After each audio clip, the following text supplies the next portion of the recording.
Greetings, everyone. It's Kalei Ross with In Pursuit of Purity and KaleiRoss.com.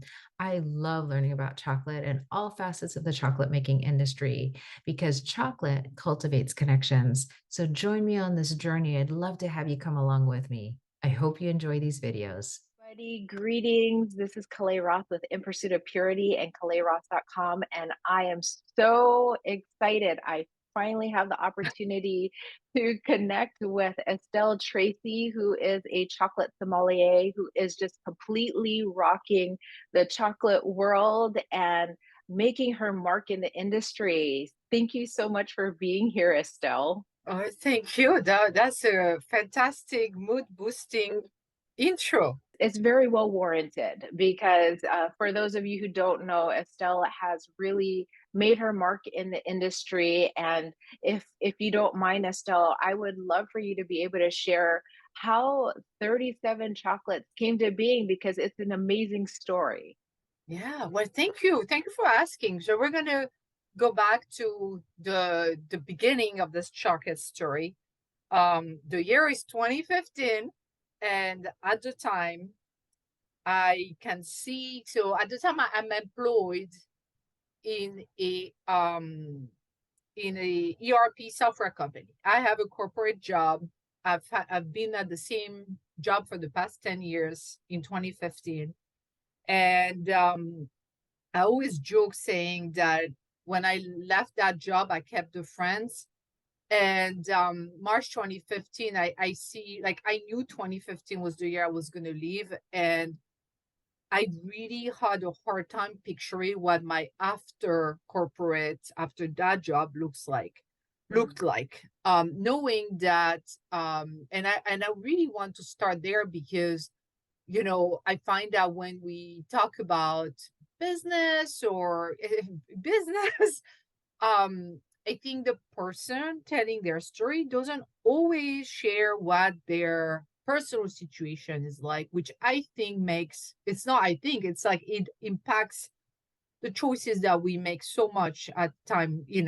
And 2015, I have I want to say, so I'm just doing the math, 8-year-old, and I have an 18-month-old baby. And my firstborn has multiple disabilities, and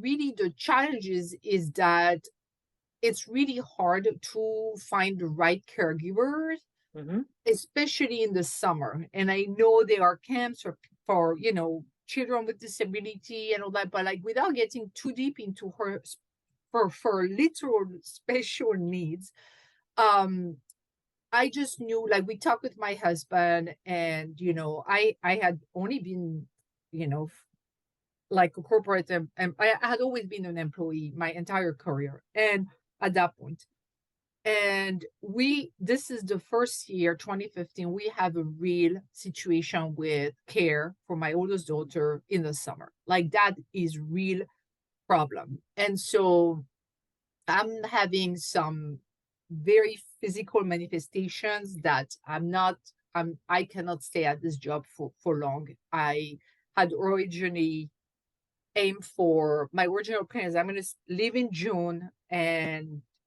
I couldn't even make it that far. I made it in March because the idea was like, I'm going to enjoy the summer. Well, March is really the best I could do. I gave 1 month's notice, and at the time I'm friends with a Canadian coworker in New Brunswick, Canada, French speaker, awesome lady. Her name is Nicole.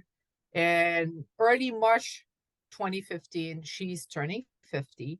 Her and her best friend, both born in the same hospital on the same day, decide to run a 50K in honor of their combined 50th birthday.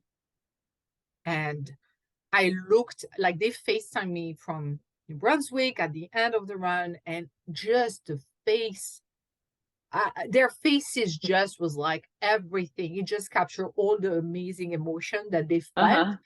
And I thought, whoa, would that be amazing if that is how I felt for my own birthday? Because, like, I know I had been chasing this type of feeling. Mhm. And I'm just like, I remember the previous birthday, or I remember 2013, that birthday, I just felt something. I just felt this void. Like Mm. I just felt like, why I'm not, I don't know. I was stirred up.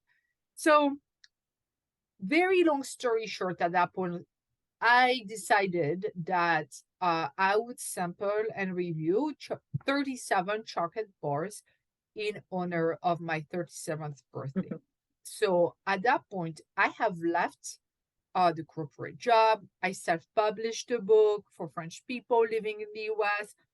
And I really zeroed in on chocolate. I'm going to tell you why is that, because I could have picked bananas or apples or whatever. Mhm. And why I picked chocolate is that there was a new coffee shop that opened in town, and they had a selection of bean to bar chocolate. And I remember like some of the brands like Dick Taylor, Woodblock, and I just look at the price tag, and at the time I'm very set in my ways, eating like piling up on whatever chocolate is on sale at the grocery store. And I thought, I can't find a simple justification of the price on the wrapper Mm. or anything. And I took German and English in high school, like in school in general in France, and I thought, I felt like kind of dumb because a lot of the rappers had a country. Usually it was Latin America, like Belize, or Belize specifically stands out. And it could be Guatemala. And I thought, I don't even know where Belize is. Like I know generally, but like, Mhm. and so the rappers make me feel stupid. I mean, granted, it's like my own problem, but like, and I see this as expensive. There's this name of country that I can place of a map that doesn't tell me how this ties to what I'm going to experience. And I thought to myself, well, first I thought to myself, if Nicole ate 51 of this, she'd find out. And eventually I ended up saying, well, you know what? If I ate 37 of these, I'll find out what the significance is, because no, I couldn't find anything to explain this to me. Mhm. And so it was May 2015 and so Halloween 2015, because I was born on Halloween, and my birthday, I'm 37 years old. Over the course of 5 months, I sampled all this chocolate, and I slowly started to make sense of what was out there. And Mhm. and and and that was the 37 chocolates challenge. That's how it all started.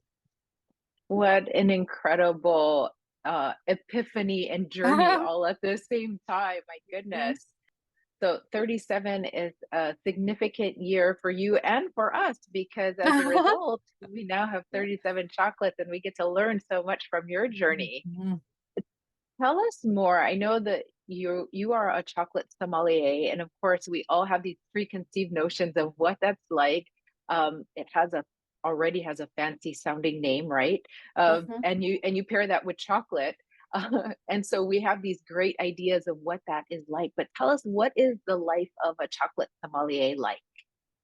All right. So first thing first, let's go. You know what's interesting is that a lot of people use the word sommelier because as a proxy for a wine expert in general. Like let's go back. It's all the word. The term sommelier really comes from the wine. Like it's used. It means something in the wine industry. Like there's a definition.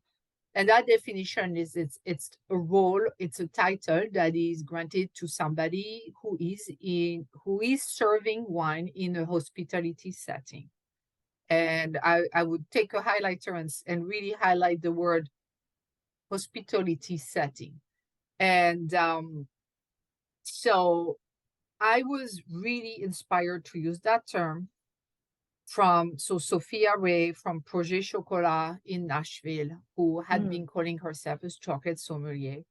And I really was like, I did struggle for a while to like, if I don't think you need a title necessarily, but people, when they look something up on a search engine, they are going to type certain things. mhm, And so I started really digging into what it means to be, how that would look like as a chocolate sommelier. One thing that's interesting is like to be a sommelier in the wine world, you do not need to have any type of certification. The moment you are in the hospitality setting, you can call yourself a sommelier. Now, Mm. this is different from being a certified sommelier, and people like associate that with having a pin. Um, those are two different things. But tomorrow, if you start serving wine in a hospitality setting, technically you'd be referred to as the som.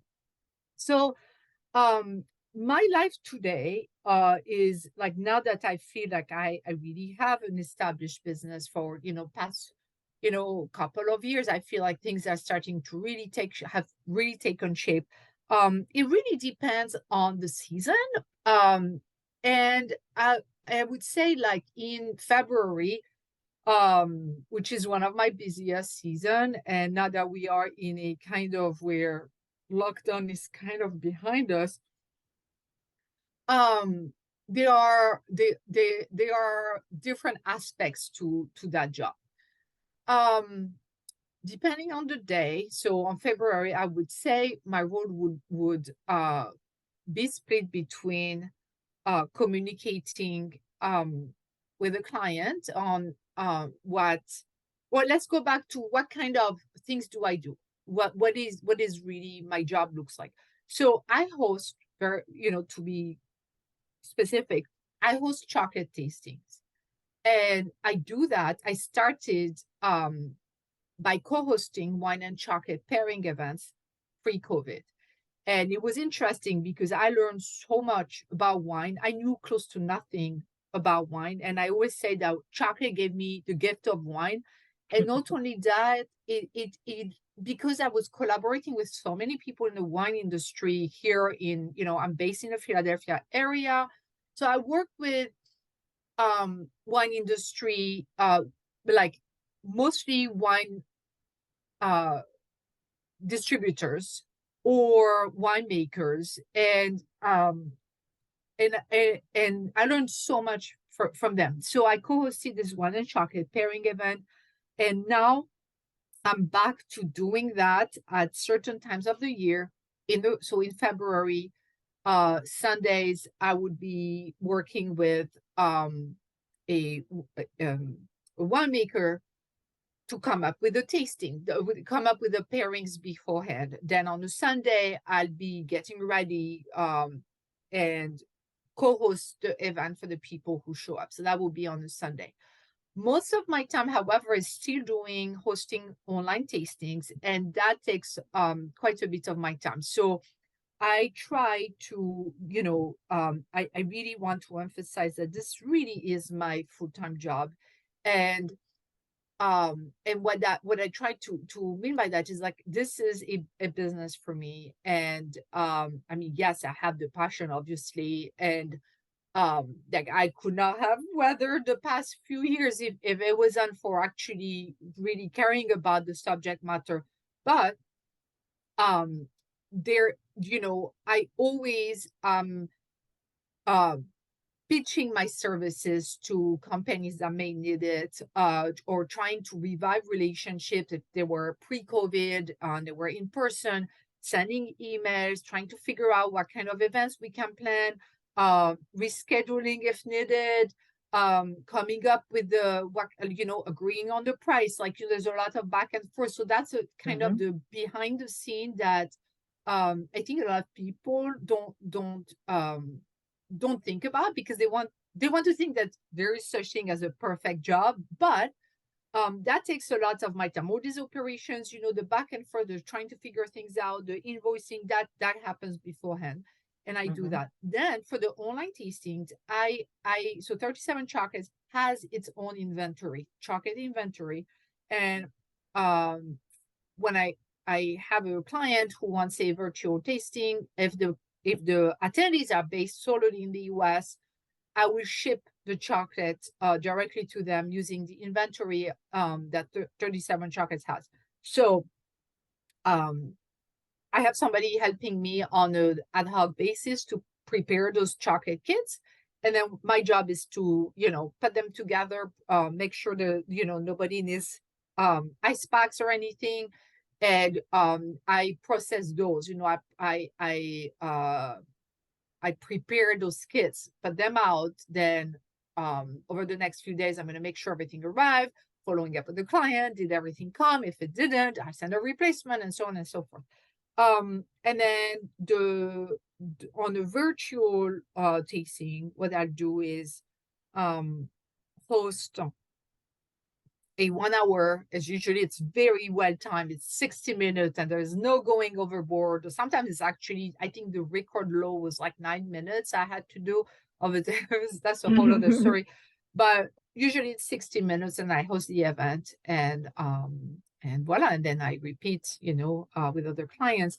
Now the workload changes a lot based on the time of the year. In the summer it's slower. December, especially February for me, it gets busier.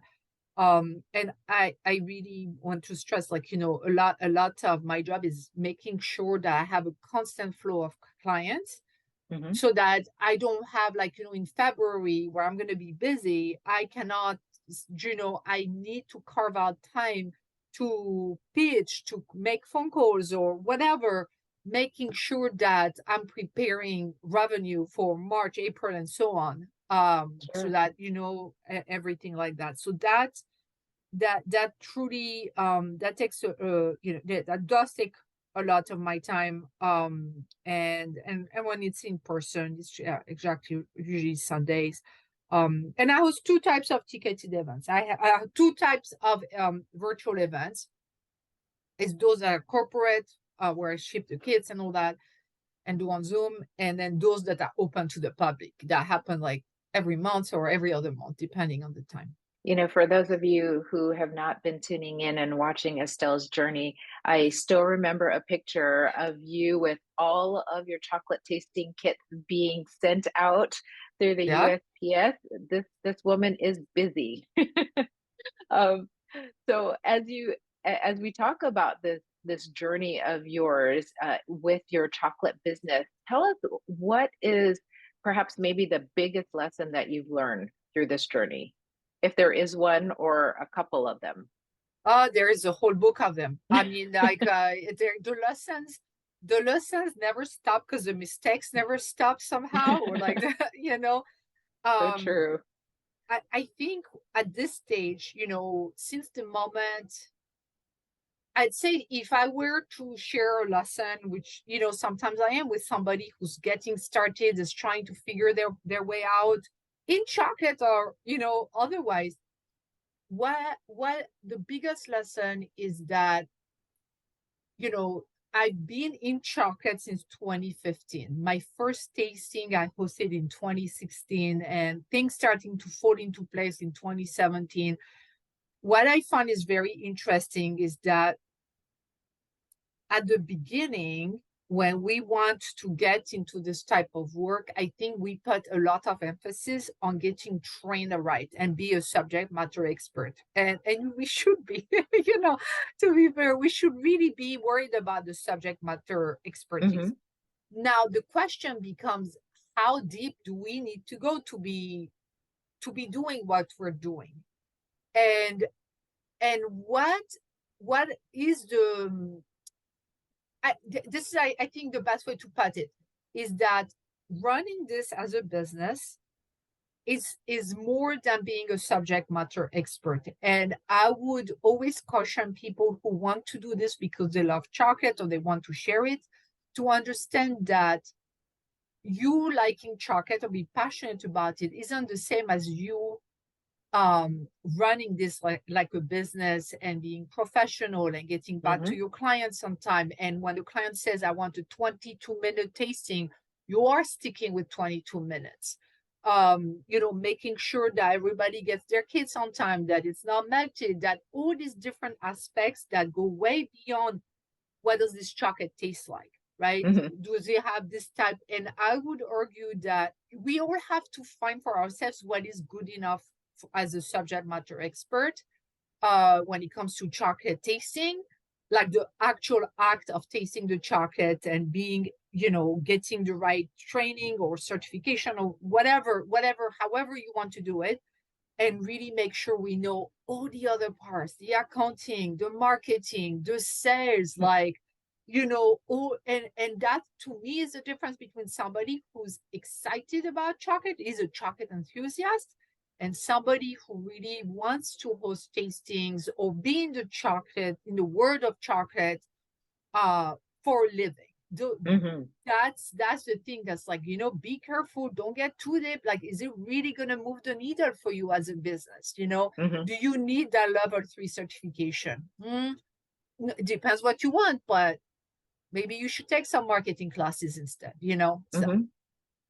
Good yeah. point. Yeah. Yeah, because there are so many facets, obviously, Mm-hmm. that are involved, and some of them that you don't even realize until Mm-hmm. you're in it, right?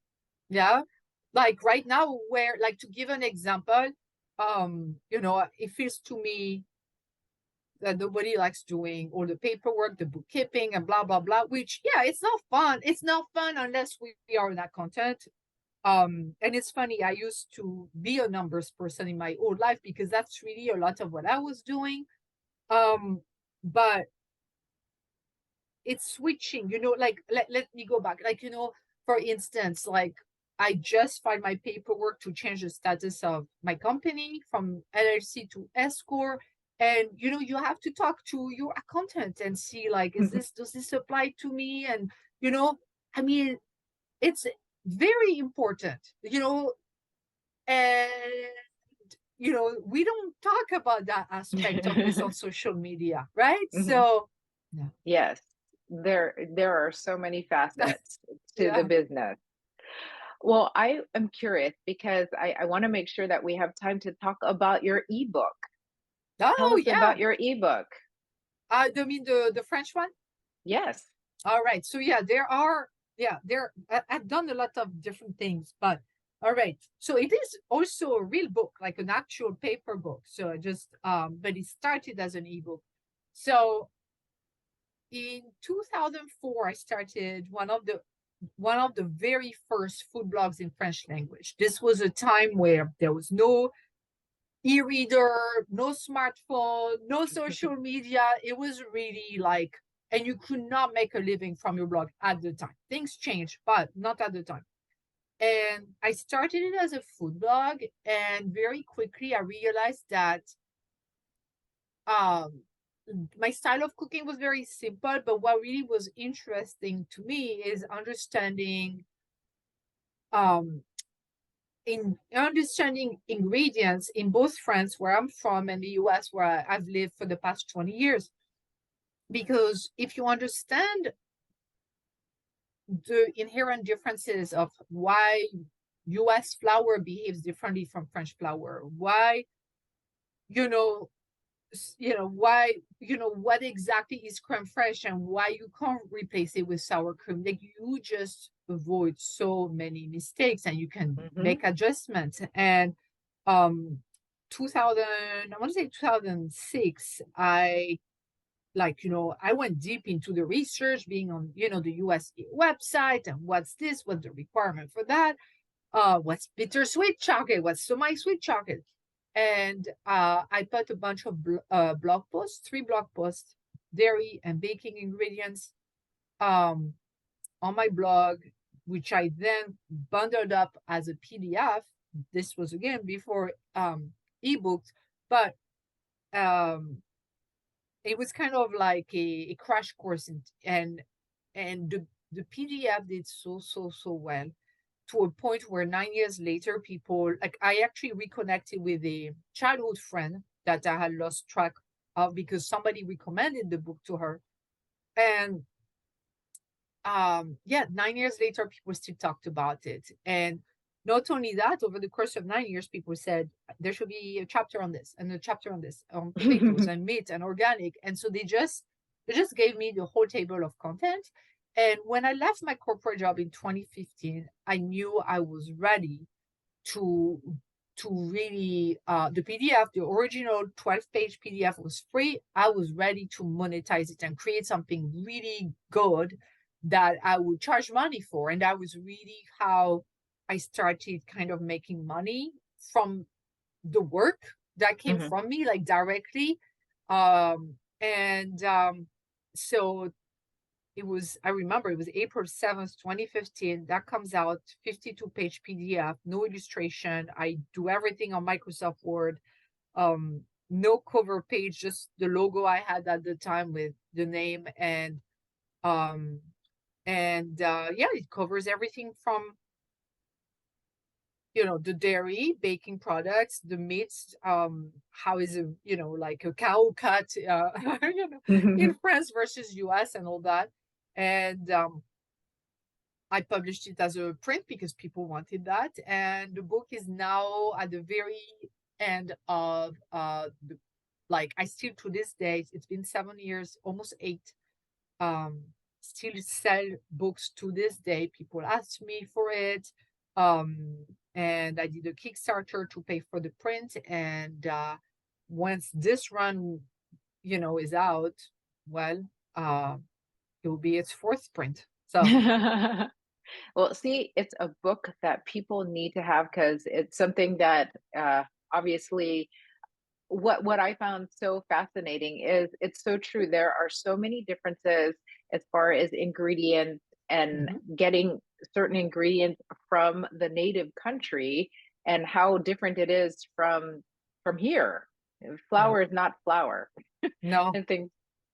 I know that we're almost out of time, but please tell us what is it that you want people to take away from our time together? That's a good question. um if there was one thing I would tell people, especially who may want to be in this line of, chocolate tasting world, who wants to share their passion for chocolate um, with others, um, I would really stress that authority and expertise, we as humans, we grant authority to people. Meaning, when I got into chocolate, I I knew nothing by definition. It was the beginning. Hmm. And I remember how some people talked to me or didn't talk to me. And I just remember thinking that I want to carve my space here. But nobody came and gave me this authority. Nobody said, oh, you know what? There was somebody who was very encouraging. I would say that. But I had to make the decision to say, you know what? I'm going to choose myself and be that person. And now that I've been in this for 7 years, 7.5, I have a visible role on Facebook, which is as the now the only admin of Well Tempered, the Facebook group that was started by Lauren Hynek. I am in a position of being visible, and I would say, nobody said, oh, I can do this or I have the qualification or whatever. I kind of made the decision, and I'd like to think I rise to it. But if this is truly something that you feel your heart desires, you have to really find the confidence in yourself to say, you know what, I belong here. I will Hmm. choose myself and do what it takes to get there. And Hmm. what it takes to get there is, frankly, number one thing is tasting a lot of chocolate. But that's the fun part, right? Like, tasting a lot of chocolate is not a tall order, and you'll get better by just, right? You just need to eat a lot and you'll get better. But then understanding, like, I want to be a professional and what that looks like. But truly, it starts with deciding, you know what, I belong here Hmm. and I'm going to choose myself. I have Mm. something new to discover. I have something to add. Yeah. Absolutely. And I'm so glad that you made that decision, Estelle. You have certainly made an incredible contribution. I've shared this with Estelle that she has really poured into me, and I'm very grateful. So if you have not followed Estelle, please do so now. She has a lot of great information on chocolate, and she also shares about her business journey too. So tune in and check her out. So thank you so much for your time, Estelle. This has been so wonderful. Thank you so much for having me.